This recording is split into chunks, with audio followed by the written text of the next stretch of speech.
কাশ্মীরের পহেলগামে যে জঙ্গি হামলা হয়েছে এবং যাতে নিরপরাধ ভারতীয়রা মারা গিয়েছেন, এই নিয়ে মুখ খুলেছেন পাকিস্তানের প্রাক্তন তারকা অলরাউন্ডার শাহিদ আফ্রিদি। তার মতে ভারত নাকি এটা নিজেরাই করিয়েছে, জেনে বুঝে অ্যাটাক করিয়েছে। তিনি সোশ্যাল মিডিয়ায় বলেছেন যে কেন ভারতের ৮ লাখ ফৌজ কাশ্মীরে থাকা সত্ত্বেও ১ ঘন্টা সময় লেগে গেল, কেন কেউ উদ্ধার করতে এলো না, এবং এই নিয়ে ভারতীয় ফৌজকে কার্যত নিকাম্মা তকমা দিয়েছেন আফ্রিদি। চুপ থাকেননি ভারতের ক্রিকেটার শিখর ধাওয়ান।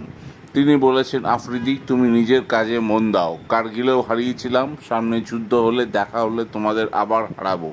ক্রিকেট মাঠেও হারাতাম, সেনার লড়াইয়েও হারিয়েছি।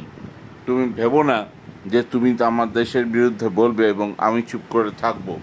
সুতরাং এই লড়াই ক্রিকেটারদের মধ্যেও যে লেগে গিয়েছে, এটা এখন দেখা যাচ্ছে। শিখর ধাওয়ান বরাবরই পাকিস্তানের বিরুদ্ধে অ্যাটাকিং খেলতেন এবং মাঠের বাইরেও আফ্রিদিকে অ্যাটাক করে আবার সেটা প্রমাণ করে দিলেন গব্বর।